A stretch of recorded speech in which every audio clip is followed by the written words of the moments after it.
also take an eternity to prepare, and What is that? the other dishes from various other non-European countries. What is that green stuff? That absolutely looks disgusting. Like that looks like they just cleaned out the sewer pipes and poured it in that pan. That it might taste good, it might smell good. It certainly does not look good. Hey, welcome back to the channel, guys. We are going to be checking out this video right here called White People Food. That's right. The channel's called Living Ironically in Europe, and I think it just means like European food, honestly. I don't know what else they would mean, really. I'm pretty sure this is European, just Caucasian European food. The channel is Living Ironically in Europe, and this guy here, or girl, perhaps, I think it's a guy. I've done reactions to him before, the Drunk British Tourist video, but his channel says he's from Romania. And if you scroll down here and look, he's got a video from 3 weeks ago that says things I love about living in Serbia.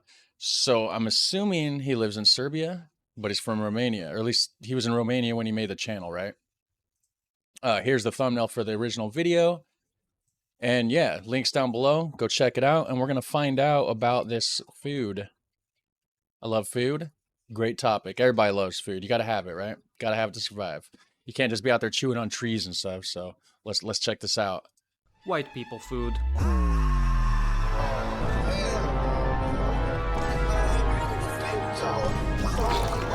That looks disgusting. That looks good. One of the internet's favorite jokes of all. What in the world was that? Why does it look like the bottom of the pan fell out? Did it? What? Okay. One of the internet's favorite jokes of all time has been dunking on unseasoned, undercooked, barely edible slop that children of Yakub like to call food. It's not hard to find countless of examples of people posting culinary monstrosities such as these, and subsequently writing comments about how white people can't season food even if it killed them. This guy can. Hell, if anything, it makes you understand why the British became the best sailors in the world. However, I am here to say that that's not really the case and dispel the myths about the incapabilities of Caucasian people in the kitchen. As well, Yep, yeah, Caucasian, Europeans, I knew it.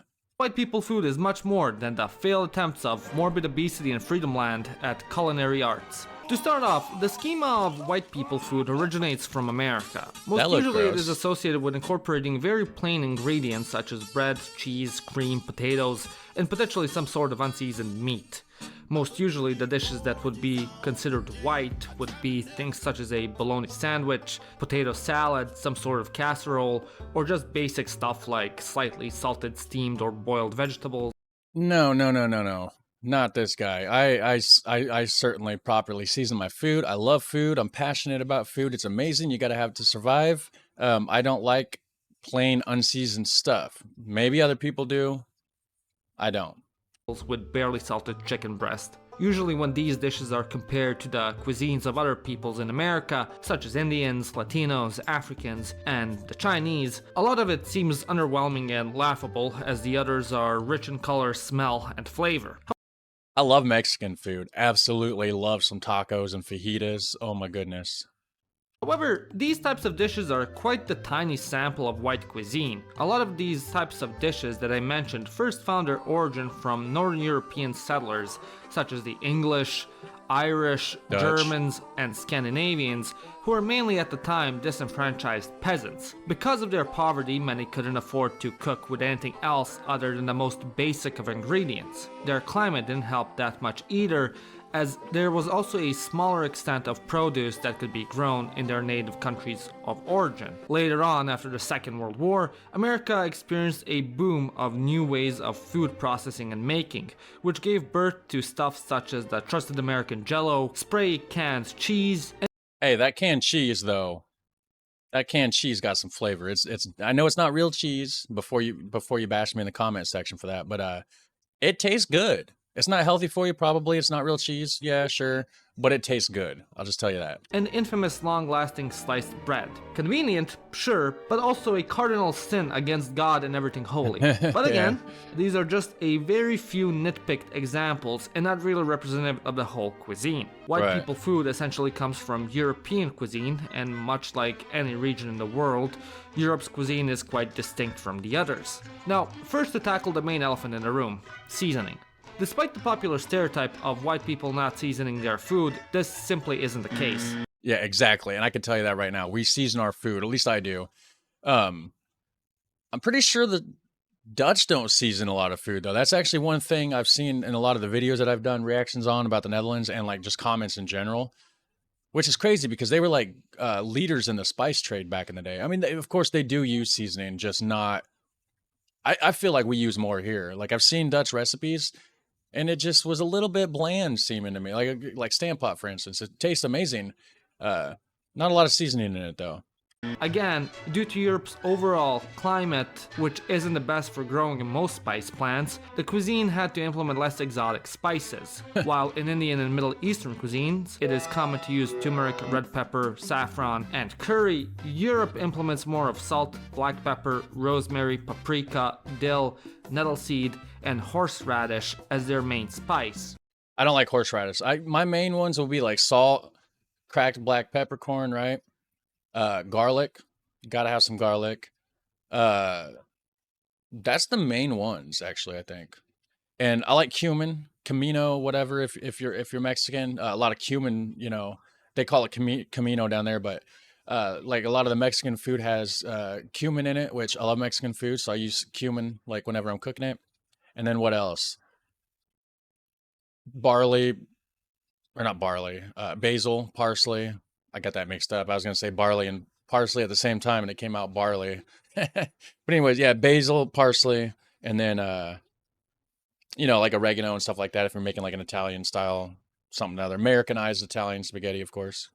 Most of the spices implemented in European cooking are much more subtle and intended to bring out more of the main ingredients' flavor rather than overwhelm the dish with its own aroma. In League of Legends terms, spices in Indian cuisine would be the main carry, while in European, they play more of a support role. Even though they're not the most exciting of spices, they're still important even though they're not the main component that carries the dish. Right. The cuisine's main strength is the freshness of the ingredients and the techniques used to cook the dishes. Although Europe's climate definitely wasn't its friend when it came to growing exotic spices, it is quite useful when it comes to preserving ingredients due to its lower temperatures, which as a result gives the meat, veggies, or any other dish a much juicier and fresher taste. One of the main reasons why spices were used as much as they were is because of the hot temperatures. As the heat can often get quite out of control in many parts of Asia and Africa, spices were used a lot of the time to preserve food for longer periods of time.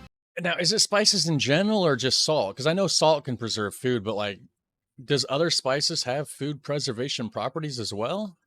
Because I mean, I'm learning here. I never knew about all that. And even sometimes to mask the taste of it if it went bad. While in Europe, the climate and different techniques of preservation helped it last longer and improve its taste. Europe and many parts of North America also have a lot of farming land rich in minerals and nutrients, such as black soil and volcanic dirt found in Italy, which also allowed for the growth of more juicier ingredients. However, another thing that plays a role in the freshness of Europe's produce today is also the regulation of food. The EU, although quite often can be quite a bureaucratic pain in the ass, also has quite strict food regulations compared to the US, which definitely help in benefiting the taste of the local cuisines. So even though dishes between America and Europe are shared, America's quality of white Hold on. So even though dishes between America and Europe are... The burger on the left is definitely just like a single cheeseburger from McDonald's. That is for sure what that is. I would never buy that at all. I want the one on the right. That looks amazing. That's like something I would make here at the house for sure. But that looks more like a Whopper or something, or a Big Mac really with a sesame seed bun on the top. But I know it's not a Big Mac. Yeah. are shared, America's quality of white people food can be quite lower due to the amount of preservatives and other additives in food products, Yeah. which as a result can mess with the final taste and texture of the dish. This doesn't only extend to proper dishes but junk foods as well, These two, that is just the normal common American don't eat like that. I tell you that. as their quality and taste can vary quite a bit between the two continents. Just look at the sizes between American and European chickens and cows, and the ingredients and Hold on. just look at the sizes between American and European American and European cows. Bred until 1957, 1978, and then 2005. Yeah, what they do is they feed them all sorts of crazy growth hormones is what they're doing to make them so big. And that's not good. It's not good for anybody to consume that really. We don't have a choice though. Like I don't have chickens out in my backyard or anything, so like I gotta buy it from the store. But yeah, very interesting. I wonder if there's a taste difference between like the chickens pre 1957 and the ones from after 2005. chickens and cows, and the ingredients and additive lists in chips, soda, and other junk foods. However, arguably the main thing that characterizes European food is technique. In India, one of the main techniques is to first fry up the spices to draw out their aroma. In Japan, the ikejime method is used when slaughtering and cleaning out a fish to preserve its freshness and flavor. Meanwhile, in Europe, much of its culinary techniques originate from France and are intended to chemically alter the ingredients and bring out their flavors, such as sautéing, flambeing, grilling, frying ingredients in animal fat, and poaching. Another major difference between European cuisines and that of non-European cuisines is speed. In many Asian cuisines, a large number of dishes are intended to be made fast and efficiently. I cook things low and slow. You get the best flavor out of it. Don't rush things. Everything in life worth that's worth it is worth waiting for, especially with food. Cook it low and slow, best quality, best flavors. While in European, they take a longer time as they have to go through several processes or be slow cooked to draw out the flavors, as is the case for many stews, soups, and chorbas. Of course, this doesn't mean that other cuisines don't have similar processes for some of their dishes as well. Japanese food can also take a bit of preparation, as well as Chinese. I mean, Peking duck and ramen don't just get snapped into existence. It is quite a tedious process to make both, and there are many other dishes from various other non-European countries that also take an eternity to prepare. And what is that? many other dishes from various other non-European countries. What is that green stuff? That absolutely looks disgusting. Like that looks like they just cleaned out the sewer pipes and poured it in that pan. That it might taste good, it might smell good. It certainly does not look good. That also take an eternity to prepare. And I don't want to imply that dishes prepared faster are somehow inferior. I mean, we've all been hungover at one point, and kebabs and tacos tasted like the tears of Mother Mary herself. You don't have to be hungover to enjoy a taco. I'm telling you what, tacos are one of the best food things on the planet, hands down. However, this style of longer dish preparation is more prevalent in European styles of cooking and serves a similar function to spices in more Eastern cuisines, as both methods intend to add flavor to the food. European cooking also relies quite a bit on sauces. Some of the most important sauces in the cuisine are velouté, hollandaise. Now, hollandaise, isn't that supposed to be similar to mayonnaise? But it came from the Netherlands, right? The Holland province. I don't know much about it. I've heard about it on like different cooking shows and stuff. Let me know what the difference is between hollandaise and mayonnaise, if you know. I'm sure somebody that's watching this probably knows. Bechamel, tomato, and espagnole. In more Eastern cuisines of the continent, condiments such as mustard, mayo, and sour cream also play an important role in drawing out the flavors. It is also worthy to mention that sauce making is no easy task. A lot of the time, it is quite a time-intensive process where the control of heat, the amount of ingredients, and the way of mixing are of utmost importance. As a result, in a casual setting, this step might be skipped from time to time, or substituted with a lower effort or industrially made sauce. In Eastern and Northern Europe, pickling and smoking meats are also two popular techniques. Oh, smoked meats? Oh my goodness. So good. I had some smoked turkey the other day, It was like smoked turkey wings. Not the easiest food to eat because there's like a lot of bone and gristle. What it's a wing, right? I mean, come on. But the taste was spot on. It was so good, and the house smelled amazing. Due to the even lower temperatures here and a shorter growing season, the people from these regions had to adapt when it came to preserving food for the winter. As a result, pickling vegetables and fish became a signature of their cuisines. Smoking meats also became a popular method as it made it last for a much longer time. Yep. And although not a lot of seasoning is utilized in the making of these types of dishes except for a bit of salt, dill, and vinegar, I like salt, pepper, and a little garlic. But yeah, dill's pretty good, and vinegar, of course, will bring out some flavors. More of like a sour, a little bit of a sour flavor in the meat. But with the right seasoning and the right meat, pretty good. these processes drastically changed the chemical composition of the foods that new flavors were brought out which rendered spice unnecessary. Instead of having these represent white cuisine, here are some examples that are quite popular and a much better representation. What's In that? Germany, a popular dish is pork tenderloin smothered in sauteed onion and mustard. I've This had dish that. I don't know about the mustard, but I've had something very similar, and it's from what I had, probably a poor representation, of course. Very delicious. utilizes all characteristics of European cuisine, as the tenderloin is baked for a while and then covered in a sauce made of onions, mustard, and dill. A popular side dish with meat there is Red also cabbage. braised red cabbage, which is additionally infused with apples to add extra sweetness Ooh. and bacon for the savoriness. Oh, yeah. The country also has a variety of breads and pastries that all differ quite substantially from one another. Yeah, evidently Germany has like over 3,000 different kinds of bread, which is astonishing. And are composed of delicate flavors and textures. In Italy, a lot of pride is taken in the pasta. There Yep. are so many varieties of it, and they're usually intended to be made fresh. They can vary in flavor depending on the sauce used for them, such as the classic tomato sauce, which consists of mainly tomato and sometimes extra veggies such as It's going to have a little bit of garlic, a little bit of basil, a little parsley, marjoram, or oregano. onions and carrots, seasoned by basil or oregano, or it can be carbonara, which is made up of parmesan, butter, garlic, and pancetta, or it can also be Yum. infused with pesto, which is made of fresh basil, garlic, pine nuts, and again, parmesan. Further, I've had that, but not with the pine nuts. I don't think I've ever had pine nuts before. I want to try them though. these dishes can be combined with a variety of meats, smoked or fresh, or vegetarian options, and again, although not looks heavily good. seasoned, they taste divine. In Eastern Europe, a variety of dumpling dishes are popular, such as pierogi in Poland and cepelina in Lithuania. Pierogi's Polish? I thought that was Italian. It's similar to lasagna. Or not lasagna, wow. Ravioli, sorry. However, in Russia, for example, the main dumplings are pelmeni. They are made Okay. by putting minced meat consisting of pork, lamb, beef, or even fish with onions, garlic, and pepper into a basic dough made of flour and water.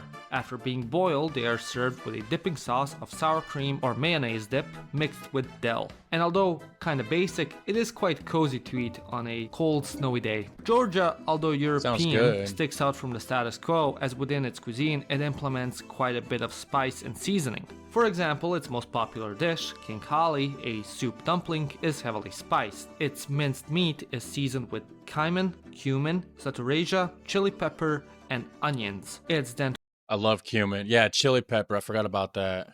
And I don't know. I've never heard the with cayman, Yeah, cumin, cayman. saturaja, chili pepper, and saturaza. onions. It's then twisted into a simple dough where the meat releases its juices and creates a broth within the dumpling, which Nice. again is of divine taste. In Denmark, a known cold, wet, and forgotten by the sun country, a popular dish is stegt flæsk, a fried pork belly garnished with boiled potatoes dressed in parsley sauce. Yum. Again, not the most seasoned, however, with frying out the pork belly, Oh, I its bet. fat is released, which is perfectly paired with the boiled potatoes and sauce, which all serve to accentuate the taste of the main ingredient. That looks amazing. I would love to eat that.